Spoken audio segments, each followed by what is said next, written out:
The turning point for me occurred 4 or 5 months after I graduated. I got a call from a professor that I'd had in the second year at the Harvard Business School, and he said, if you were to go raise some money from some investors around town to support your family and your travel expenses, for you to conduct a thoughtful 2-year search for a company to buy, I think those investors would provide all the equity necessary to buy that company and put you in the position of going off and running it for the investors. I said, really? And I thought about that for maybe 3 days, and I found 3 or 4 investors to back me in my search, and I was off to the races.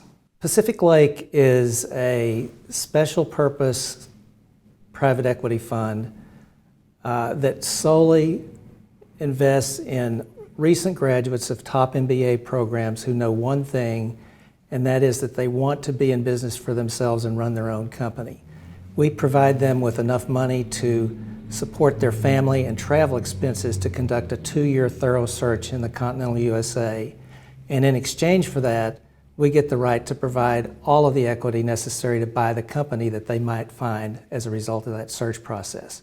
I think some students might find my experience buying and running small companies to be helpful to them in the process of figuring out what they want to do post-graduation. I think when a recent graduate of a top MBA program thinks about the possibility of running a small company, not having had any experience doing that, I think it's a daunting task. It seems like a daunting task to him or her. I was fortunate enough to have some strong directors on my board who had run companies, and I basically identified the problems, picked up the phone and called them and said, what do I do about this? And more often than not, they gave me the good advice, the correct advice, and more often than not, I was able to execute on it. And so we had a good outcome.